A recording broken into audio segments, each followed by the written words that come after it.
Israël nous a entraînés dans une erreur stratégique, militaire.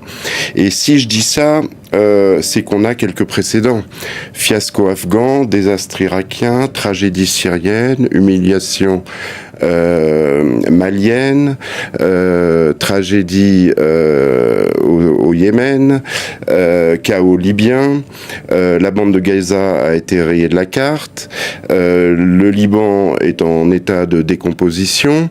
Alors bien sûr, les États-Unis ont la plus grande armée du monde, il ne fait aucun doute qu'ils remporteront une victoire, mais ils perdront la guerre. C'est assurément la situation qui s'est passée depuis plus de 20 ans au Proche et au Moyen-Orient. Ils ont perdu toute leur guerre. Quand vous dites Israël nous a engagés dans une grave erreur, nous, c'est qui ? C'est les Occidentaux. Moi, c'est ce que j'entends là-dedans. Vous avez le sentiment qu'à l'heure où l'on se parle, on est engagé là-dedans ?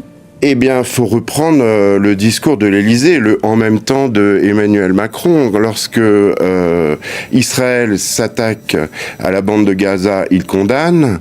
Lorsque Israël s'attaque à l'Iran, il soutient et il est prêt à défendre Israël. Donc, on est engagé, évidemment, dans une perspective militaire qui est tout à fait condamnable et qui est tout à fait critiquable. Et le but du jeu... Vous savez, moi, je suis le comportement de Netanyahou à travers le prisme de mon observation de la société iranienne depuis plus de 20 ans. C'est quelqu'un dont on peut considérer qu'il est critiquable, mais il est extrêmement prévisible. Moi, ça fait 3 semaines, 1 mois que j'explique à tout le monde que Israël va attaquer avant le 30 juin. Quand je découvre qu'au Quai d'Orsay et à l'Élysée, ils ont été surpris par l'attaque, c'est bien la preuve qu'ils sont un tout petit peu déconnectés de la situation.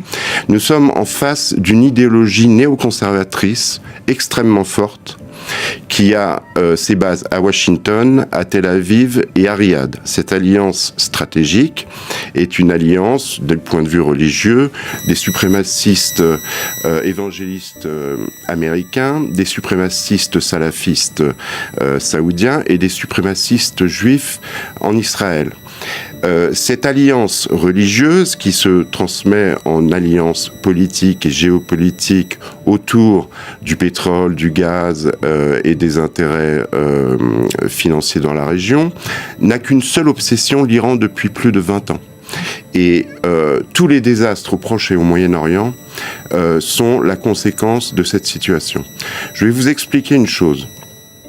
Au début des années 2000, le guide suprême s'était engagé pour une